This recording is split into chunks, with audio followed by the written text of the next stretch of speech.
is not the ultimate reality, Brahman, but rather a reflection of it.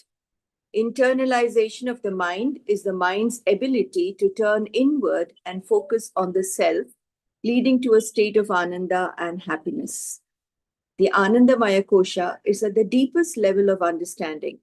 As intellect is sattvic and has the purest quality, it reflects as Atma. The difficulty comes with our experiences from the outside. Swamiji uses the word disconnection from this identification, even though there is no actual disconnection. We can only identify and know the process that takes place. The ego enters the mind, and that makes the identification. This intellectual function covers the Atma. If we can bring the Anandamaya Kosha into the thought process, that would be ideal. The reality is that the more we are object conscious, the less we are self-conscious. Vedanta deals with these questions and gives the correct answer to resolve the problem. The ego is a mix of intellectual and psychic functions. There are some very complicated functions we have to know to understand how the ego works. Swamiji pointed out that the collective form of ego means individual personality. It is this ego that needs happiness. Anandamaya Kosha is discussed. Mere objects cannot give happiness. Your own awareness is, I know that I know, and I know that I do not know. So awareness consciousness is the actual enjoyment. Liking and disliking comes only after knowing something, only after applied information. When you sit in meditation, you sit quietly and meditate and try to remove all the objects. Something attracts you inwardly. The mind shows that the Anandamaya Kosha inside you is without object, without functions. You have to understand this and bring it to your mind to distinguish Anandamaya Kosha from regular happiness. The main point is that when the mind is internalized, it turns back to Atma. Then you experience something. This is not Atma's Ananda, it is not Swarupananda. This Anandamaya Kosha is still different from Swarupananda. When the objective conscious mind turns back, or it becomes subjective consciousness, it experiences Anandamaya Kosha. This Anandamaya Kosha is always with you. Here, we are not taking Anandamaya directly. Atma is in all these differences and activities. Atma is a witness of all these activities. In Shloka 9, the process by which the state of Anandamaya is different from the self is stated eloquently.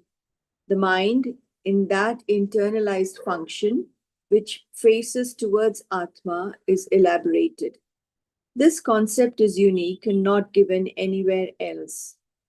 Acharya has said what Anandamaya is, that it is Antarmukha Vritti, or internalized thought process. And what we experience is the Ananda Pratibimba, and not original Ananda. Both the conditions are shown in this single sloka of 2 lines. Once your mind is directed towards Atma and the Antarmukha Vritti, it is internalized. Anandamaya Kosha, which is actually the background of all the functions of all the other koshas. Anandamaya can be got when you have done good karmas, because punya is a cause of this. Whenever your good karma is predominant, you have enjoyment. Good deeds and positive actions can lead to objective happiness and enjoyment. The role of good deeds and positive actions in achieving happiness and enjoyment is highlighted. Sattvika Vritti appears because of your good karma. This is a passive Vedanta, meaning that Vedanta only states this is the truth. If you want to do it, take it. If you do not want to, do not take it. That is all. Vedanta is always passive, and the gurus are the same too. In conclusion, valuable insights are provided into the concept of Anandamaya Kosha and its significance in achieving happiness and bliss. By understanding the nature of Anandamaya Kosha and the importance of internalizing the mind, we can cultivate a deeper sense of happiness and fulfillment in our lives. Hari Om.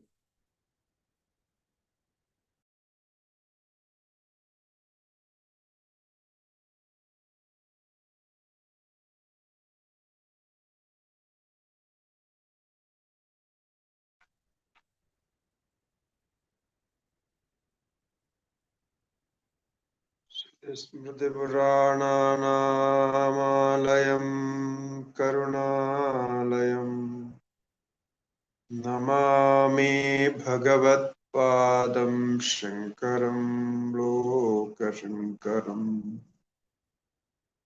शङ्करं शङ्कराचार्यं केशवं बादरायणम् सूत्रभाष्य कृतो वन्दे भगवन्तौ पुनः पुनः ईश्वरो गुरुरात्मेति मूर्तिभेदविभागिने व्योमवद्व्याप्तदेहाय दक्षिणामूर्तये नमः। श्रीदक्षिणामूर्तये नमः। नमस्ते शंकरानंद गुरुपादाम्बुजन्मने सविलास महामोह ग्राहग्रासैककर्मणे। हरि ओम नमो नारायणाय। श्री गुरुभ्यो नमः।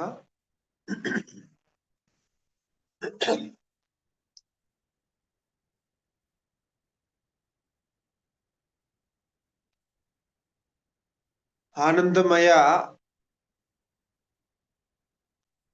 is the first reflection of Atma itself. So whenever we experience some happiness, we can meditate on that or remember that this is the happiness I am experiencing from my own self. So this is why now we have discussed this Anandamaya. So now Anandamaya is also a vritti. Vritti in the sense it's like experiencing, knowing the process of vritti is thought process. Vritti means like thought process, or you are thinking. So there is thinking and knowing and all this process are there. So therefore, Anandamaya cannot be the Atma itself. So the bliss we enjoy from Anandamaya is reflection of Ananda, the original Ananda. Therefore, still we have to contemplate on and again go deeper into that and know it. So now you can see the problem. The problem is if when we get Ananda, whenever we get some enjoyment, we can't think further from there. Because if enjoyment is there, then that is ultimate for us. We don't try to think about why this enjoyment, from where it is originating and all those. There is no meaning of thinking that. So, therefore, this Anandamaya is also a kosha. Kosha means it's also a cover, a sheath. Because that experience itself stop contemplation, stop the process of knowing Atma. You can just think normally when you get enjoyment, you get happiness from some objects. You will see that only. We will not see, oh, this is from Atma, how it is coming, and all those we will not see. So this is how we are again and again attached to outside objects, because from there we get we think it is the happiness is coming from there.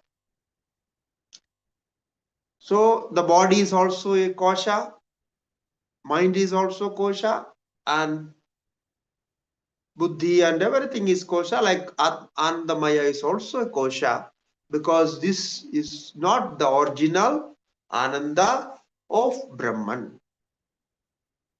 So now the next sloka says that why this Anandamaya is not Brahman. Kādācitka natma syadanandamayopyayam bimba bhudoya ananda atma so sarvada sthite. Actually, we can't find any other reason than this single reason, Kādācitka. This Anandamaya cannot be Atma because it is Kādācitka, temporary. It just appears and disappears, impermanent. So Kādācit. So Kādācit means it comes sometimes, appears sometime, then goes away. Since it is impermanent, it cannot be called Atma. So na Atma. So it cannot be Atma. Why? Because the original happiness of Atma, the Swarupananda, Bimba Bhutaha ya Anandaha. So Bimba Bhuta means the source of this reflection. This Anandamaya is reflection, and every reflection must have a source of reflection. So that source of reflection is Ananda itself, Brahma itself. So why this Anandamaya is impermanent? Because as said the last sloka, Kājit Antarmukha Vritti.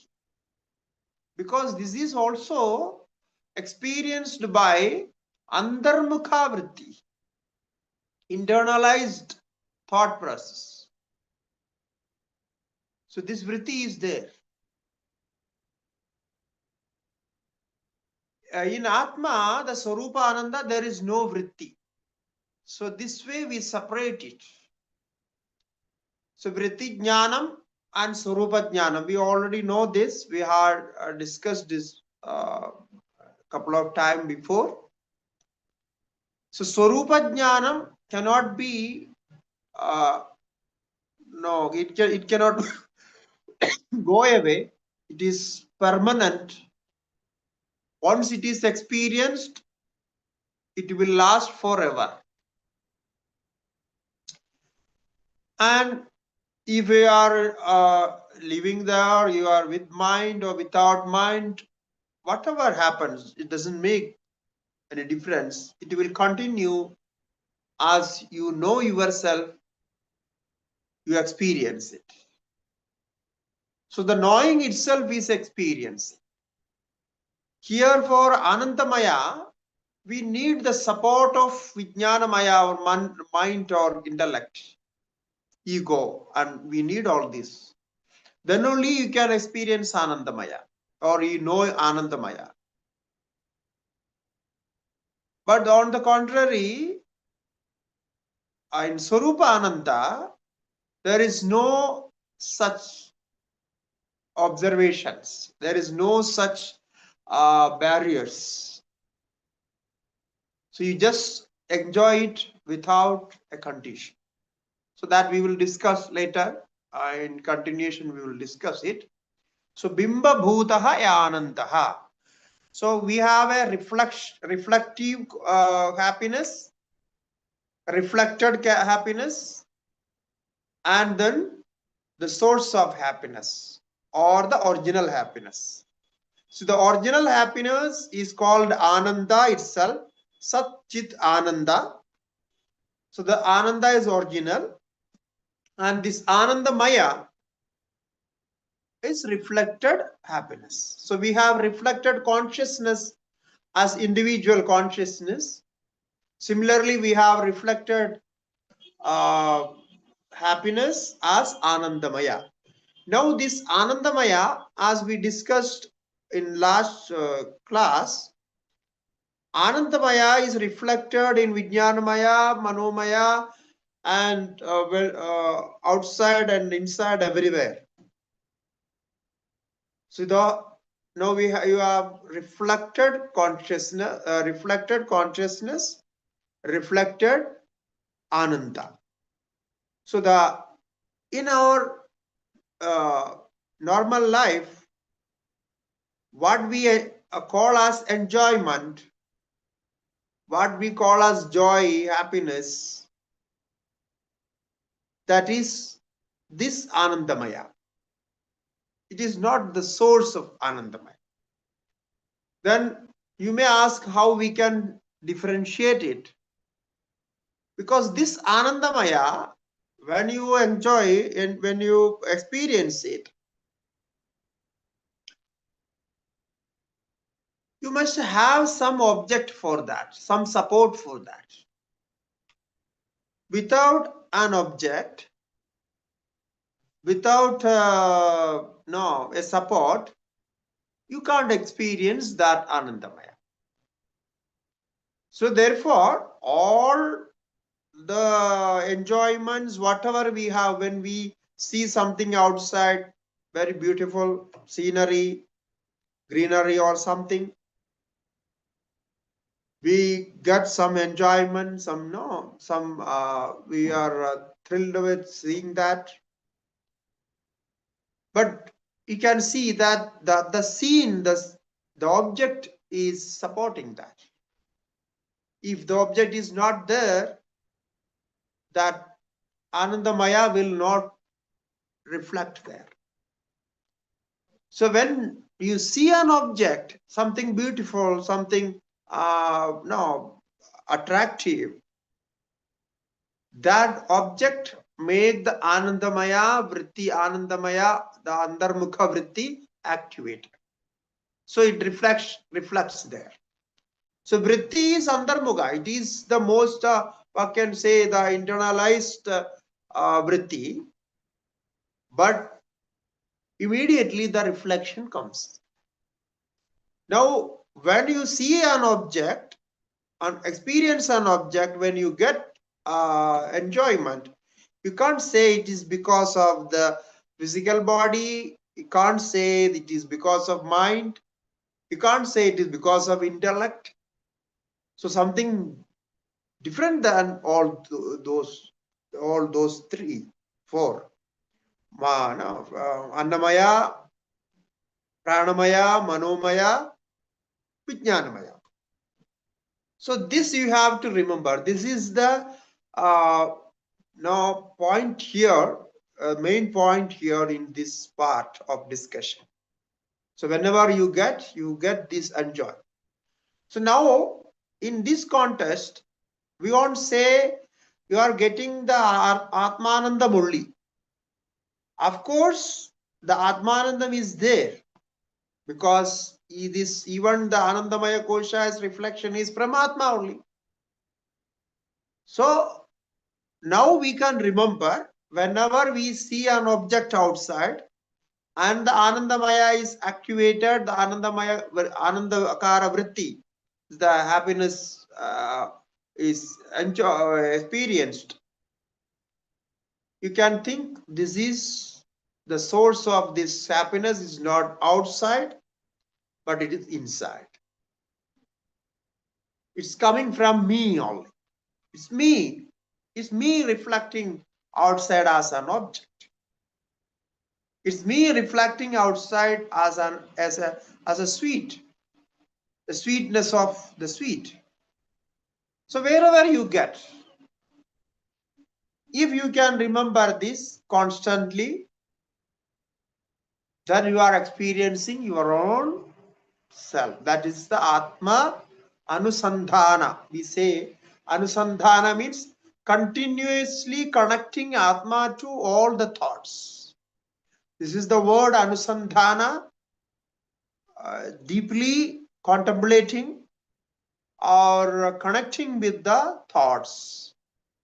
Whenever you think about some objects, you do some research on something, so you continuously connect the thoughts with those that objects. So that object is continuously connected with you. Therefore, you are doing an anusandhana. So constantly thinking. So now whenever you get some, constantly think about that. Now the problem comes when opposite thought like no sorrow, some pain or some disturbing things come. Then what to do? I say if you practice this, you practice Anandamaya Kosha's connection with your day-to-day activities, you will not get any thought like that. Opposite thought will not come. So you can overcome sorrow, overcome disturbance. Now nobody can disturb you. This is the secret. If you practice, you will came to know slowly how it is changing. Because why you are disturbed? Because your ego is disturbed. Your personality is disturbed. Your desire is blocked, unaccepted, disrespect. All these are the causes of disturbance and pain and sorrow and all this. Now, if you are constantly connecting with the Anandamaya, you will be not disturbed with these things because you don't need any respect because you are getting so much respect, so much enjoyment from there. Why you will go for some sort of respects or some sort of love like that?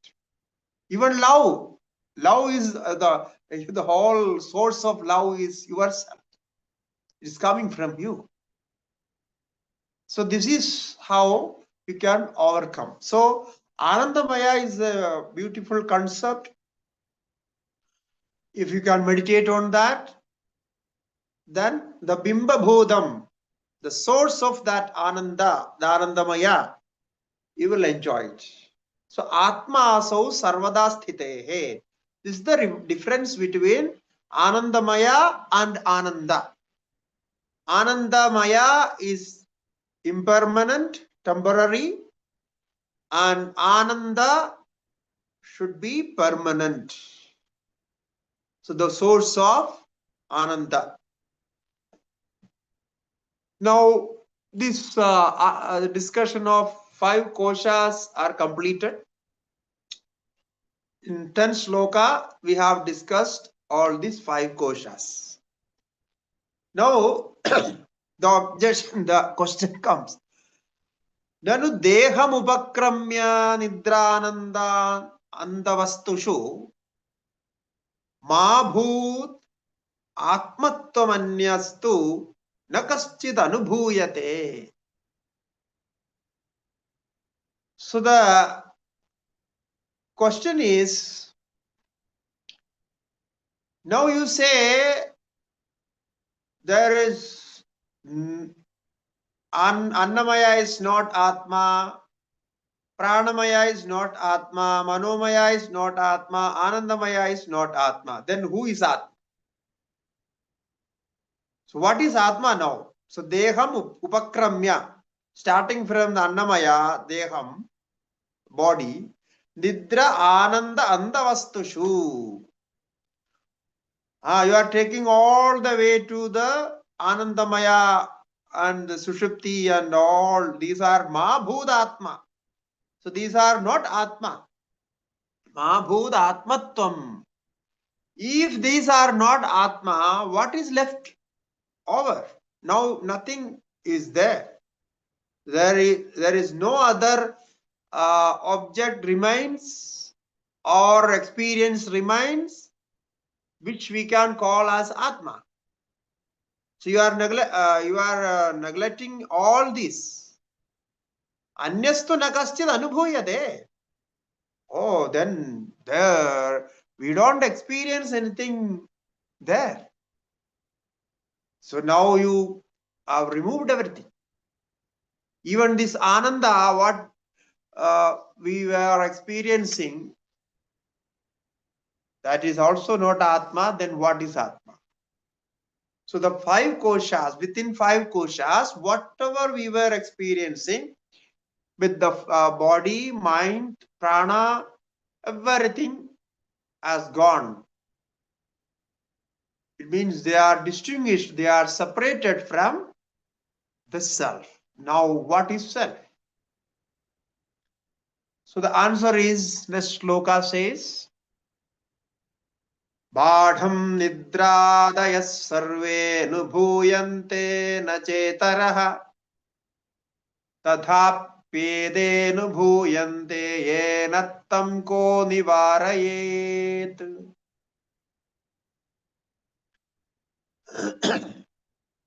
Badham. In Sanskrit, when we say Badham, means what you said, what you asked is true. What you said is true. Nidradaya sarve anubhuyante. All this Blitz, Sheath, or Anandamaya and all other koshas are experienced. Anubhuyante, they are being experienced. So Badham Nidradaya sarve anubhuyante. Yes, that is correct. Nacha itaraha. But the other than these 5 koshas,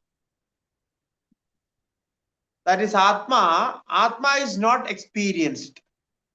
Now you know, very correctly we have to follow from here. Now you see how Acharya picks up the point. From here we will start the next discussion.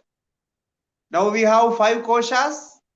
5 kosha is known and experienced, and na itaraha, but the other person as Atma is not experienced, is not known. He says that is true. What you said is correct. But tatapi ete anubhuyante. Now what you said is all these 5 koshas are known. Anubhuyante. That is what you said. Then you have to say, Yenatam ko nivarayet. Now you know that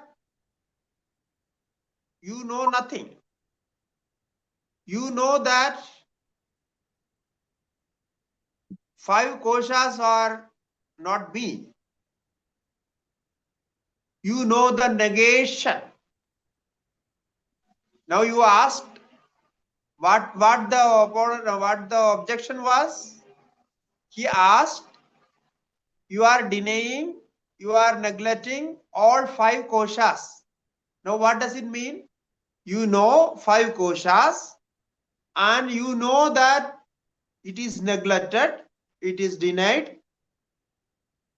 So you know the denial, you know the negation. So you know that you know nothing, you know the negation. So that is an important point. So tadhapi ede anubhuyante. You are experiencing those. Now what the first line was, na itaraha. The Atma is not experienced, Atma is not known. That is what his objection. He said, Atma, other than these 5 koshas, nothing is experienced, nothing is known. Then how can you say something is there? Because that is not known. That was the objection. Now answer, he says, what you said is right. Because the 5 koshas, they are known. And the other Atma, the source of 5 koshas, is not known. That's right. But how can you say that those 5 koshas are known? You know that, no? And you know, not only that, you know that you don't know the other person. So 5 koshas are known and you know the other person is not known. So you know that you don't know. Therefore, the knower still is there, because when you make the 5 koshas object, the knower is supposed to be separate from the objects, the known. The knower is separate from the known. This is a normal theory. If 5 koshas are objects, they are known, then it means the knower is separate from the known. And you know it. You know, I don't know. You know, I know. So even for the negation of consciousness, if you see, for the negation of consciousness, there requires a consciousness to negate.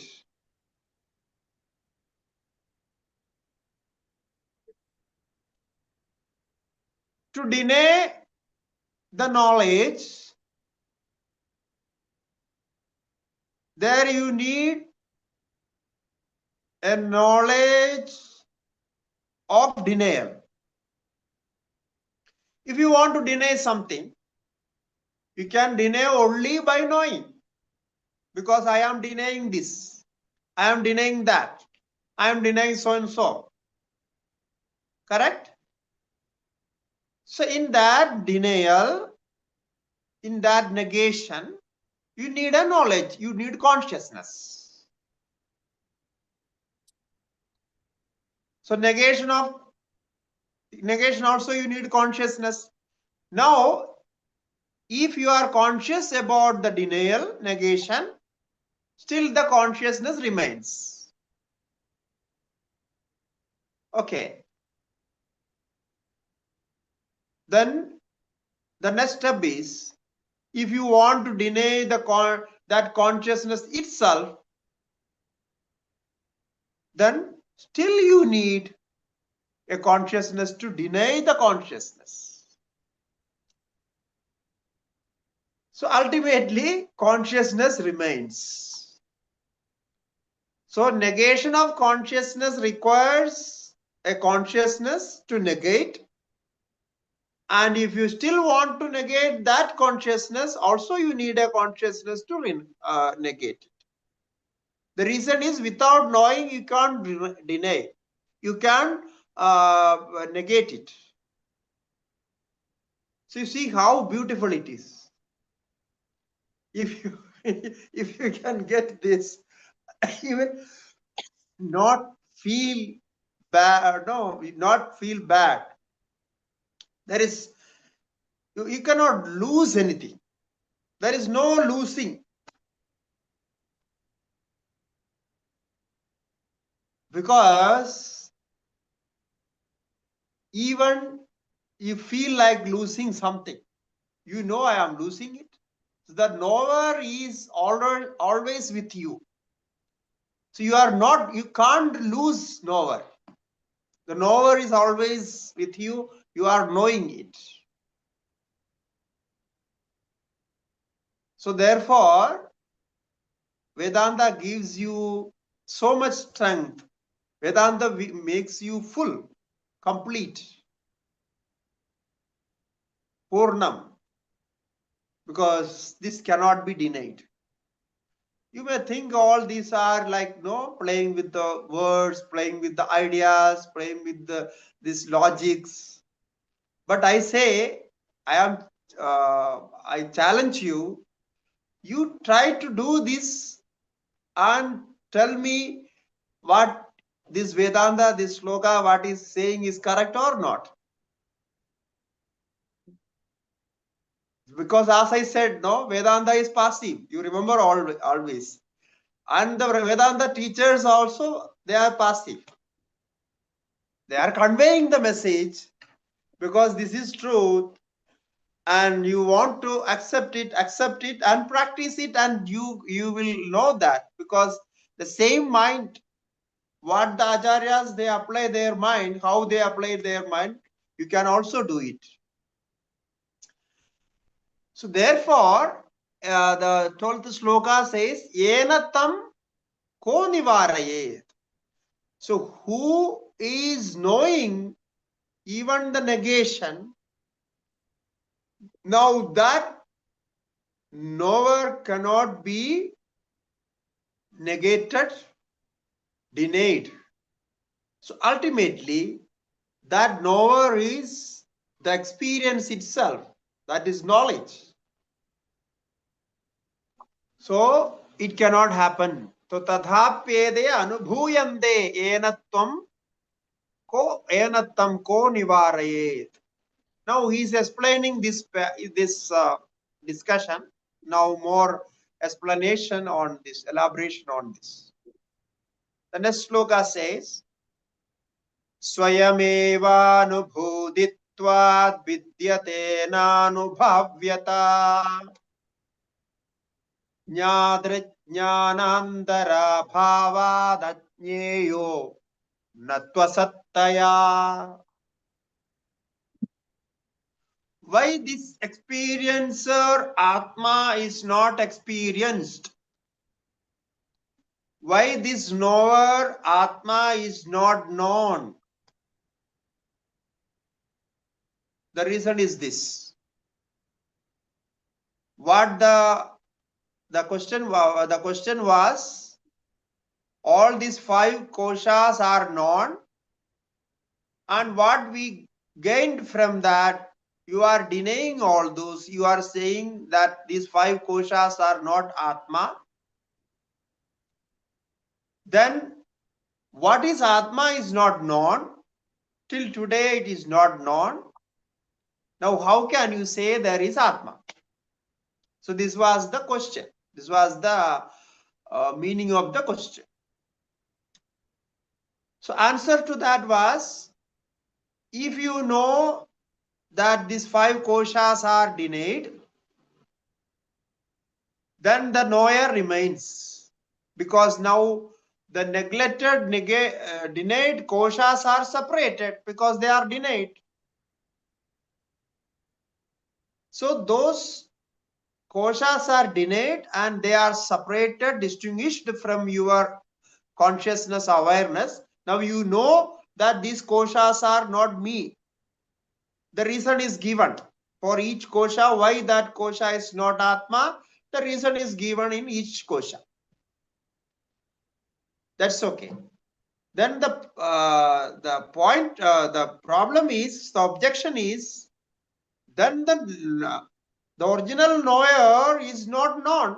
Now, how you can say there is something, somebody, something to experience when you are not connecting with that?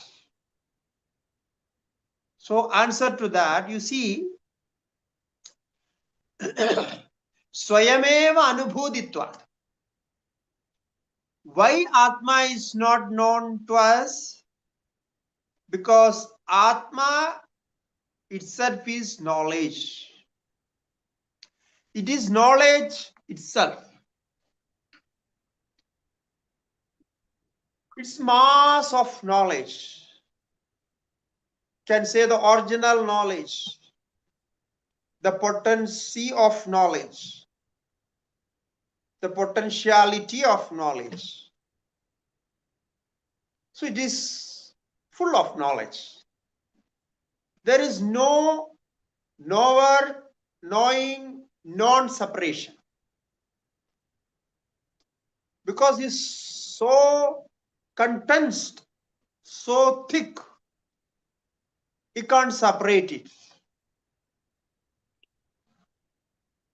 So it's Swayam Anubhuditvad.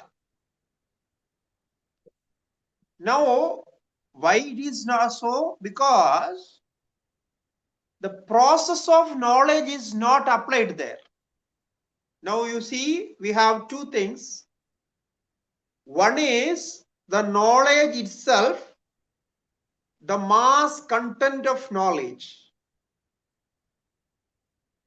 Okay, we say in Sanskrit, Prajnana Ghanam.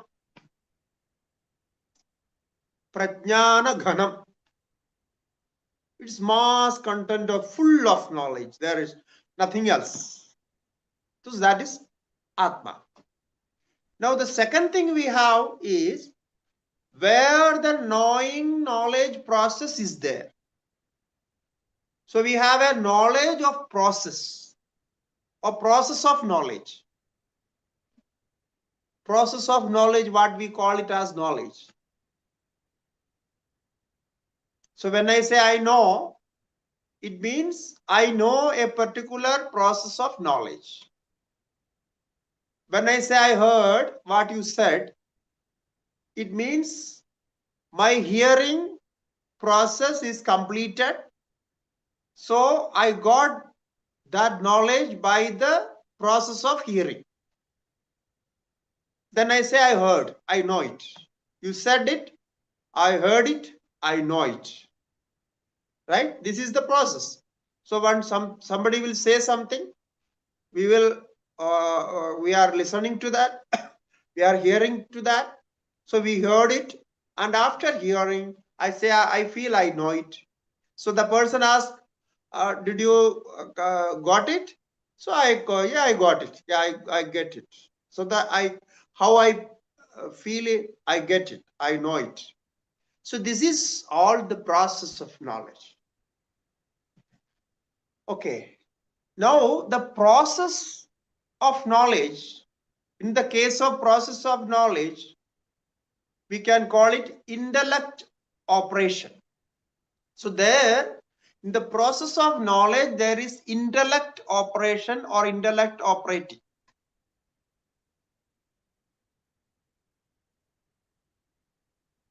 That is called process of knowledge. There we need intellect. So intellect is operating, then the process of knowledge comes. But the knower here is the very essence of knowledge, or very essence of consciousness itself. There the intellect operating process is not applied, not necessary. Therefore it is not known. So Swayameva Anubhuditvad. If you want to bring the intellect operation of intellect process there, you can bring it. You can read books. Like we are studying Pancadashi now, and trying to understand those words and learning it. So we think we are learning Vedanta and about Atma and all those. This is all intellect process. We call it intellectual information, intellectual knowledge. So intellectual knowledge means this process is called intellectual knowledge. So unfortunately, in the case of Atma, there is no process. So the process has been shut out. Till the Anandamaya Kosha, or we can say till Manana Nididhyasana, you have the intellectual process operation is there. But after that, that process is gone. It is shut out. It is out now. You are off with that. So there, the absence of difference, the absence of difference of knower, knowing, and non. It is there. There is no process is possible. Therefore, swayameva anubhuditvad vidyate na anubhavyata. Na anubhavyada vidyate. If you translate these words into English, na anubhavyada means objectified for experience. Objectification of experience is not there. Where? In Atma. It means Atma cannot be objectified. Atma cannot be objectified for experience, because if you want to experience something, you have to objectify that object. That object should be in front of you, in front of your sense organs, in front of mind, in front of intellect. Then only you can experience it. You call it experience because you know it. But if something cannot be objectified, you say it cannot be experienced. It cannot be known. It's very simple. So it cannot be experienced. So this Atma cannot be made object. Atma cannot be objectified. Therefore, Atma is not known. Now, this we have discussed before also. The last chapter also we had such discussion in regard with the Akasha and Atma. No, we had same discussion. It will continue again, because this is the core part of Vedanta, where we say the experiencer, the knower itself is Atma. The knowing process is absent. Now, if you can stop knowing process, you can experience Atma. That's a method. If you can stop knowing process. Now, how can you stop knowing process? By meditation, by practice sadhana, by practice samadhi, you can stop knowing process. That's one way. The other way is, if you can apply this logic very well, then the mind will accept there is no object other than me. There is nothing other than me. Ahameva asmi. I am alone. I am alone is there. I am alone. Nothing else exists. Then you will not feel that I have to see something, I have to have some objects and objectify something. No, it will also stop. So you will not get the chance to even think. All the thought process stops. Because you think that there is nothing other than me. Now what should I think? Yatra sarvamapmeva bho tatra kam kena vichaniyat. This is what the Upanishad says. Therefore, this is the two method. One method is stopping the thought process by practice of meditation and dhyanam samadhi. And the second process is having the full conviction of oneness, that I am, ahameva asmi. Nothing else exists. So then there is no object other than me, other than my existence. So there no object remains to think about. Jnatra jnanandara bhavad ajñeyaha.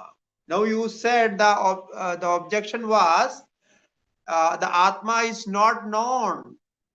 Ajñeyaha, it cannot be made as an object.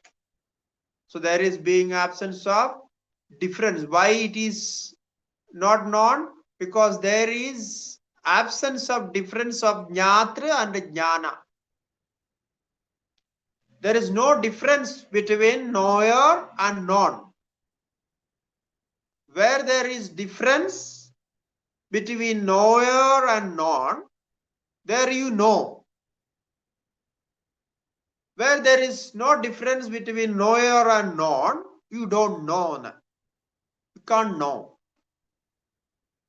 In deep sleep, there is no difference between knower and known. There is no object to know. So you don't know anything there. But you are there, you are still there. The knower is there, but knower is not as knower. Knower exists without knowing.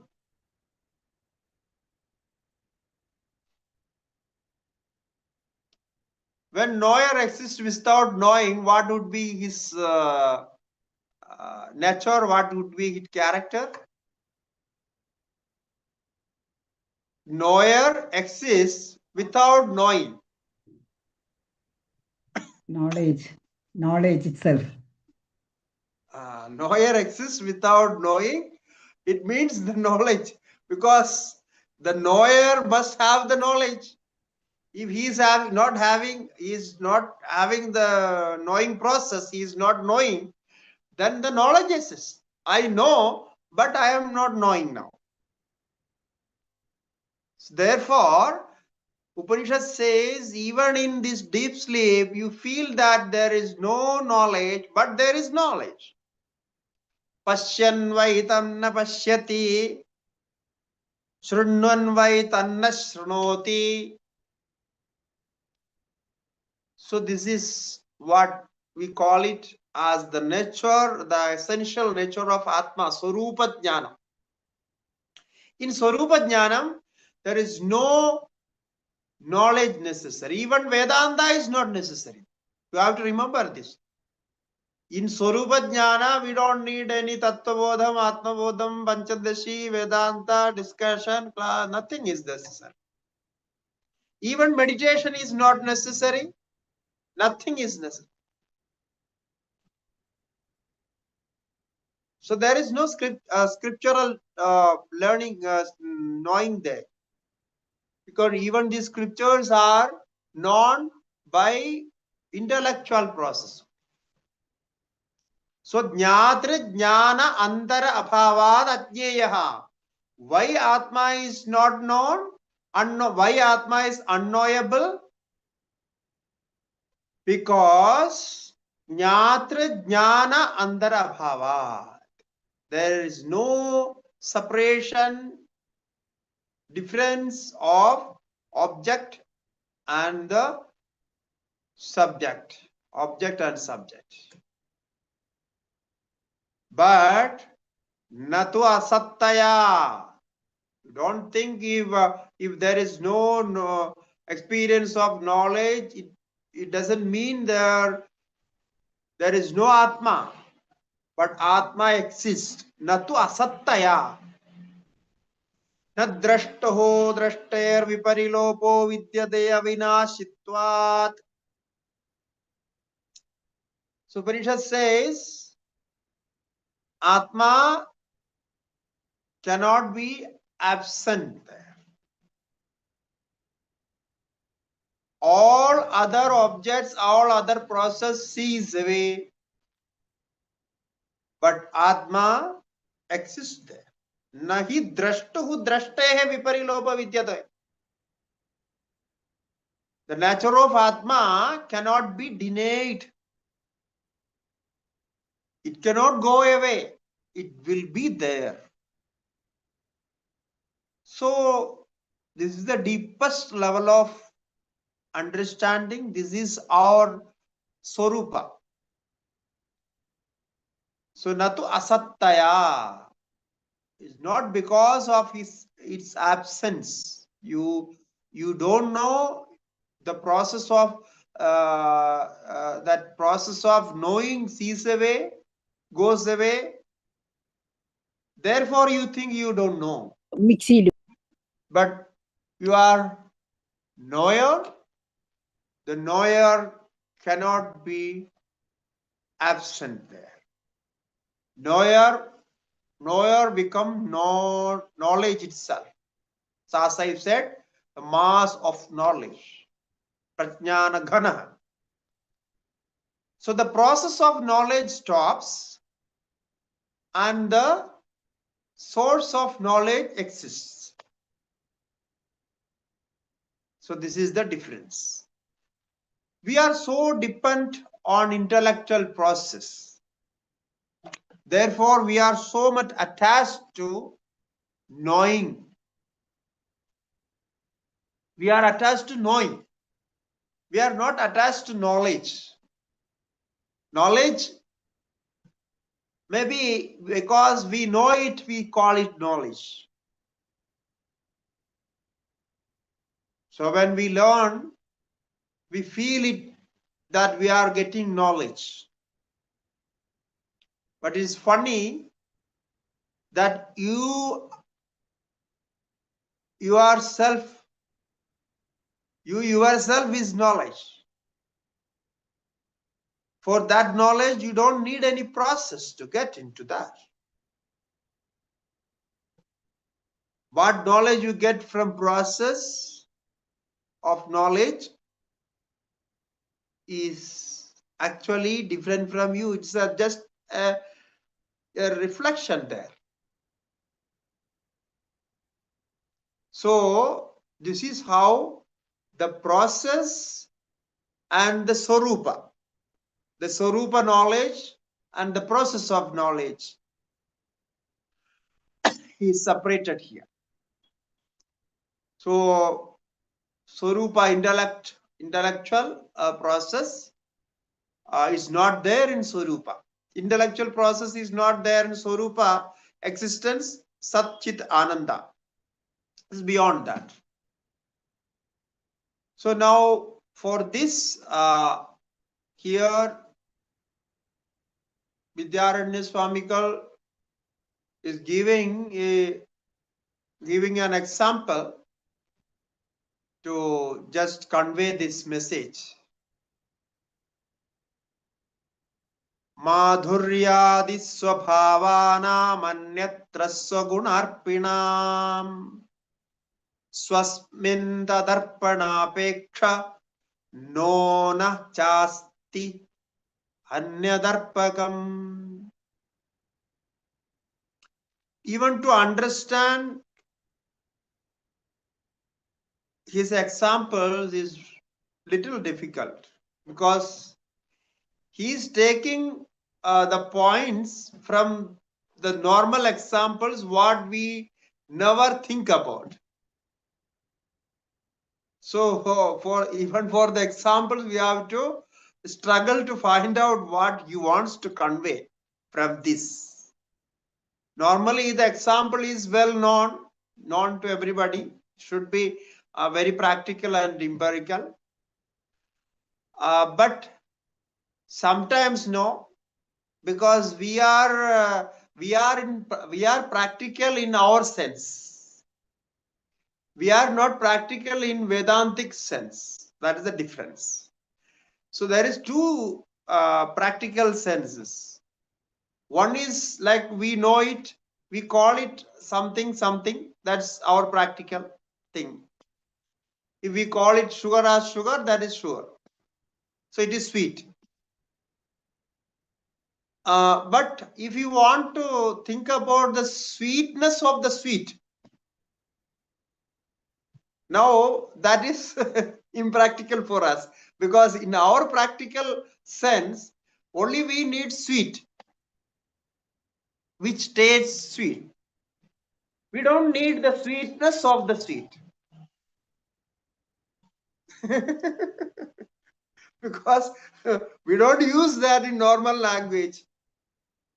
Okay, so even in English, the sweetness, this noun is very rare. Even when you read a book, maybe you will sometimes you will not find from many books. We don't use this sweetness of the sweet. So when we see something, we say sweet. This is very sweet, very good, very liking. You see a child, small child, we call it a sweet child. So now you see sweet child, sweet anything what you like, you call it sweet, very good. But we don't see the sweetness of the sweet. So now here we want Vedantic sense of experience, Vedantic sense of practice, practical Vedanta. So Vedantic sense of practice is this. We are not taking sweet, but we are taking sweetness of the sweet. Okay. So madhuryadi swabhavana. So we have, he says we have many objects, like we take sweet. Sweet is an object. It says madhuryadi swabhavana. So objects taste like sweet and other bitter or anything like that, salt like that. So madhuryadi swabhavana. Anyatra sagunarpina. Now the sugar and other objects or salt, sugar, what they do? They give their quality to others, to other objects. Okay. When sugar is added to an object or something like milk or curd or anything, so sugar gives its sweetness to curd, to milk, or it made any sweet or any thing like that. So now the sugar has sweetness. So that sweetness is extended, imparted to sweet objects. Okay. This is not normal no understanding. Our normal understanding is very simple. We add sugar into tea or coffee, so the tea or coffee become sugar. It is sweet. Now the sugar is giving, what sugar is giving to others? The sugar is giving its sweetness to others. So sugar can impart its sweetness to others. Okay, that is okay. Now you understood that part. Now what we need is sugar is able to impart its sweetness to many objects. So though wherever that sweetness is given, imparted, extended, shared, those objects become sweet, like sugar, is like similar to sugar. But this sugar does not need to get sweetness from anything else. Or in other words, we can say nothing else can impart sweetness to sugar. Why? The reason is sugar itself is sweetness. So now sugar doesn't need sweetness, that is another story. But the other objects cannot give sweetness to sugar because only the source of sweetness is sugar. So therefore only sugar can give sweetness to others, but others cannot give sweetness to sugar. You understood this? Yeah. So similarly, Atma is imparting, Atma is giving away its knowledge, its bliss, happiness, everything to others, other functions. Others means other functions. But others cannot give knowledge or happiness or like that, or existence or whatever. Other cannot impart that to Atma. Because Atma is the only source. They don't have that. Like other objects do not hold sweetness, so therefore they can't impart sweetness to sweet or sugar. So this is how it happened. Therefore, for Atma, knowledge is the Swarupam. Knowledge is the knowledge itself is Atma. So Atma doesn't need to get knowledge, or Atma doesn't need to follow the process of knowledge. If you want to impart sweetness to others, like tea, coffee and others you want to impart, you have to apply sugar in that. Put sugar on that and then mix it, and you have to do all the process. Because that sweetness, that sugar sweetness is imparted there. So in that process of imparting, you have to do some action there and some mixing and all those. Similarly, if you want to feel happy yourself, you want to feel happy yourself, for just for a moment you think like that, I want to feel happy only for myself, then you don't need any object, because you are the source of happiness. If I want to give happiness to others, so I have to take some process, like love, one of the process. If we love others, so they feel happy, and we feel that because of my love, that he is or she is all feeling happy. So this process is there. So when you are happy, if you want to share that happiness, you call your friends, you send messages, or arrange a party. Then everybody will come and you dance, laugh, do all these actions to show that happiness. So this is the difference. Now Atma says, I don't need any process of knowledge, because Atma itself is knowledge. Like if you ask sugar, do you need sweetness? I want to impart some sweetness to you. Do you need it? If you ask sugar, what sugar would say? Sugar would say, I don't need it because I am sweetness. It's my nature, essential nature is sweetness. So I don't need your sweetness. So this is what is happening here.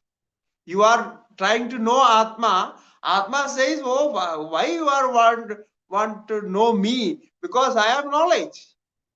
I don't need any knowledge. So your knowing process is waste because I am the knower. I am the knowledge. So now what is there to know? So this is the difference. So swasmin tadarpana apeksha. That is what he says. Sugar never thinks that I need sweetness. No, this is the problem with all of us. We don't know our Swarupam. We try to get happiness. We try to get this, that. But if you ask sugar, sugar says, oh, I don't need sweetness because I am full of sweetness. There is no particle in me without sweetness. So I don't need sweetness. So swasmin tadarpana apekshana.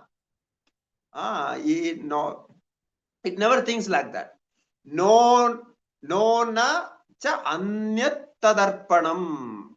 He says not only that sweetness, like to have sweetness, he never like to have sweetness, but also no other object is available in this creation to give the sugar sweetness.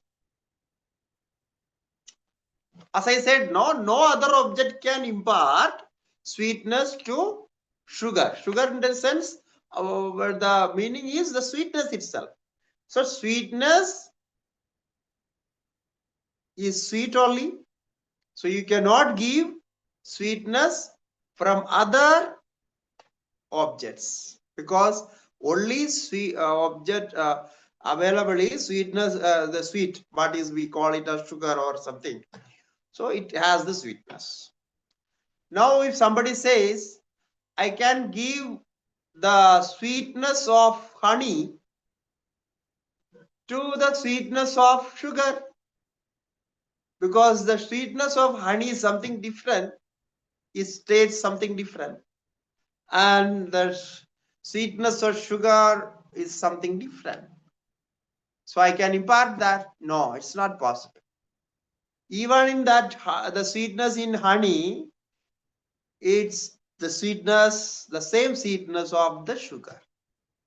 The taste may be different because of the other reasons, but the sweetness is sweetness. So sweetness cannot get sweetness. Sweetness can only give sweetness to others or impart sweetness to others. Therefore, Atma cannot be known. Atma cannot be known by a particular knowledge process. Atma is knowledge itself. The whole the knowledge process is formulated from Atma. Therefore, that is why it is not known. That's conclusion. So therefore, it cannot be known. So swasmin tadarpanapeksha no nachasti anyat. Therefore, no, you see how we are experiencing this. We never feel that I forgot myself. No, I don't feel, I never felt that I forgot myself. You ever forgot yourself? No. You may forget all other things. You may forget your bank account. You may forget your phone number. You may forget your mobile. You may forget your friends. You may forget your good partner. You may forget everything. You may forget even to eat. Sometimes you may forget that also. But you will not forget yourself. Why? that forgetfulness cannot enter in you because you are full of knowledge. There the forgetfulness cannot enter. This is how we have to think. Now it is proved. If you are not forgetting yourself, it means you know always. You know yourself always. That is what it means, no?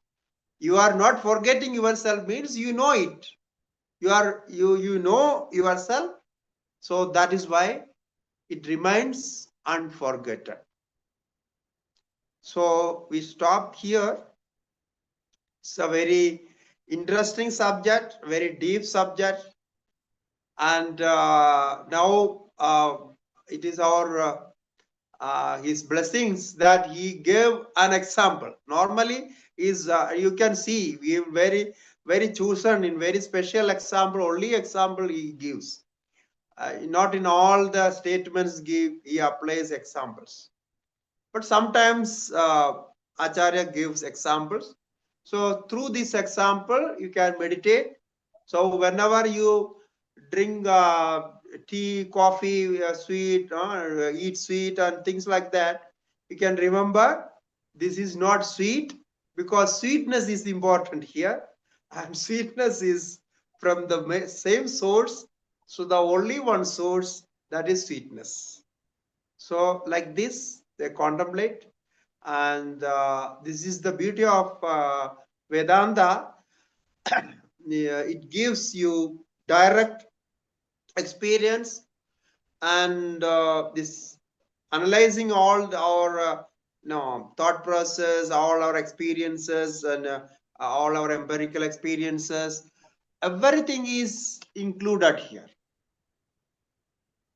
Nothing excluded. So exclusion is not there, because we can't exclude. We are always all inclusive. So Advaitam. Hari Om. Swamiji, this is what, Hari Om Swamiji, this is what we are going to experience in January. Maybe. Yeah. We don't know. All of us are going to experience 5 days sitting with you. So we realize the importance of, understanding this, and you are insisting that we should go at least through the Atma Bodham, Tattva Bodham, and this Pancadashi. Yet, as you know, I just now you took that subject, I will say something about it. Yes, please. It's not very easy to practice with me, because it's not like what you think. You will experience that also, because in some cases, some things I don't compromise. Okay, so therefore you have to follow whatever instruction now we will start giving some instructions. So pre-preparation, getting ready for the thing.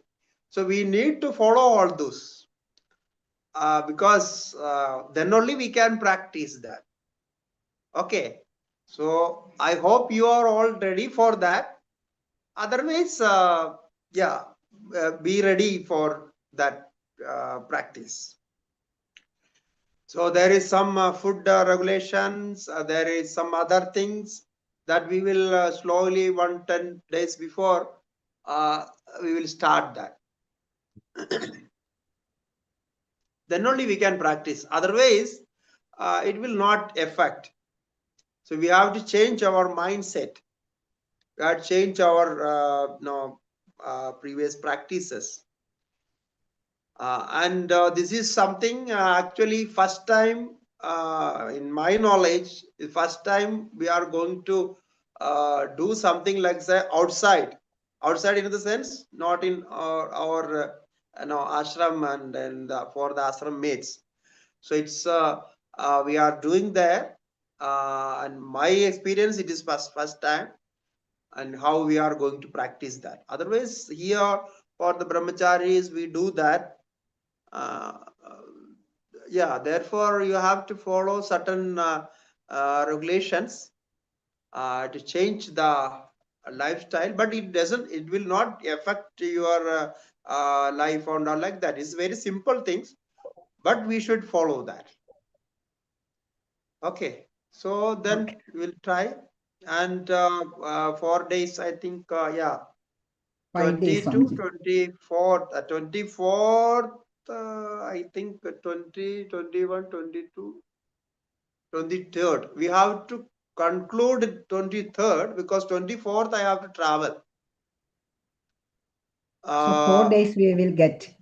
20th, 20, 21st. 21st, 22nd, 23rd.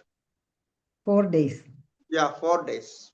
Yeah. On 18th or 19th, I will, as per the plan, I will reach there. Then 20th we start.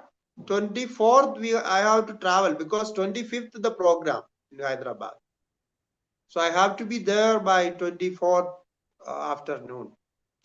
From Hyderabad, there is some travel, maybe like 100 kilometers by road. Okay. I have to reach the venue. So that day, 24th for traveling, and then So we can do for 4 days. Yeah. So we will make it 23rd, from 20th to 23rd 23rd. evening we can conclude. Yeah. Can we do 2 sessions in evening? 23rd? 23rd, 2 sections. Oh, it's possible. Morning and evening, yes, also possible. Yeah. In case we will see how it goes. It is up to, no, it is up to us how we are going to plan it. Accordingly, we can do it. Yeah. Yeah. That Okay. is, and by practice, by the response, we change the method, no, like that. Yeah. First And we the apply menu also something, and then we Yeah. see how the response come, how it is working. Then we change like that. We have so many techniques. 10, 15, 20, 50, hundreds of techniques. So where we need, we will just change it. Yeah. However we need it. And we had to take the venue also according to the number. That you can select. Yeah. Swamiji, pranam from Hyderabad. Kahan pe? Where it is, Swamiji? Hyderabad? Hyderabad, actually, it is, I forgot the village name. It's like 100 kilometers from Hyderabad. That some village is there. So there is the problem. It's a one-day program. Some sadhus get there, they come there, and they arranged some program there. So that is.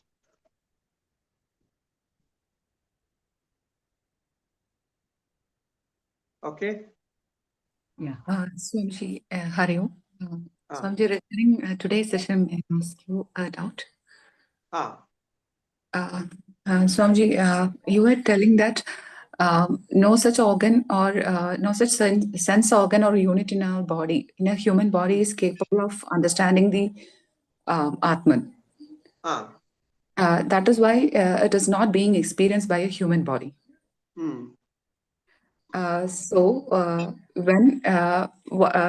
what is the role of human effort in understanding Atman? To what extent the effort do good?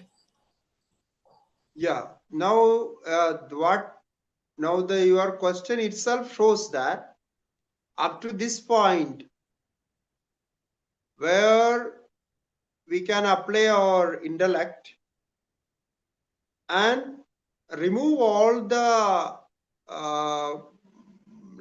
confusions or misidentifications, misunderstandings, then take the right path and then proceed in that. For this, we need a human effort, means the intellectual support. And intellect, along with all other functions of mind and the body, it helps. And Swamiji, this is the fact that the Atma is not being experienced or not being known to a human body. That is known by that is what we are saying. That is known by the Vritti of the Atma, the Anandamaya Kosha. That is known by Anandamaya Kosha in the human body. Correct. And when the sugar get melted away and it is imparting its property to the water, the property remains and the physical form vanishes. Like that, when the Atma being revealed, that knowledge remains and the, whatever is the form of Atma, that vanishes. Yes, correct. It remains always the same. In all condition, its nature of Atma remains the same. And the property, one more thing. Those are all additional, no? Yeah, like you said, if when you add sugar into water, so now the water and sugar mixed, the properties of water and sugar are like one with. Now you feel that water is sweet, but the sweetness is not water's property. So water is something different from the sweetness. Okay. Swamiji, and this property of the Atma, it is that you said it is knowledge, and it is in one of the slokas, Atma is said to be light. Is it knowledge is it like that? In the No. Light. Why we say light? Light is not like the light what we know outside, like sunlight and all other lights. Okay. When we say light for knowledge, or we what to say, the light and knowledge, we compare it. Light supports knowledge. Therefore, it is called light. Atma is not light what we see as sunlight. This is a misunderstanding when we call it Atma's light, Prakasham and all knowledge like Prakasham and like that. Prakasham means it is supporting knowledge. That is the mean Prakasham. It means when there is no light, can we say there is no Atma? No. When there is light, there is Atma. When there is no light, also there is Atma. So the Atma's consciousness is different from the light what we see outside, because outside light is inert. It has no consciousness. And the Atma has consciousness. So this is the difference. Therefore, when you experience Atma, you will feel some light there and plenty of light. No, it's nothing like that.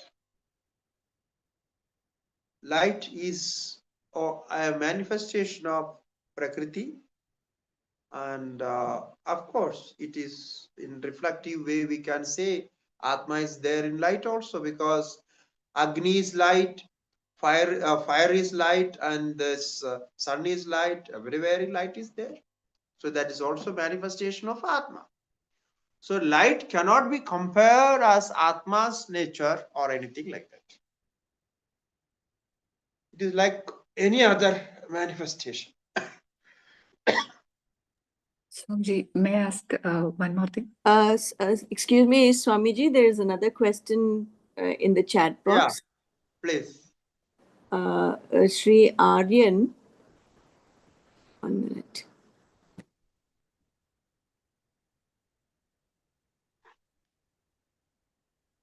Is this why Swamiji, Buddhists coined Shunyavad by negating consciousness itself and didn't stumble upon the fact that something needs to be there to negate something, or maybe they thought it is a loop and hence said nothingness? No, this when we say no other object exists other than Atma, we emphasize the existence of Atma, not the absence of Atma. So the negator is not negated. So in Buddhism, Shunyavada, even they negate even the negator. They say there is no negator as such. So the knower is always there. When there is no even no knowing process exists. So without knowing process also the knower is there. Even if there is no knowing process, the knower exists. So therefore, we have the full existence. We accept the full existence of Atma, complete existence of Atma. So therefore, we can't compare with that.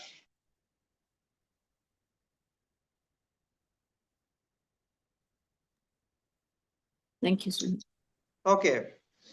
Thank you. We conclude with this. Harihi Om. Shri Gurubhyo Namaha. Harihi Om. Thank you. Hari Om Nara.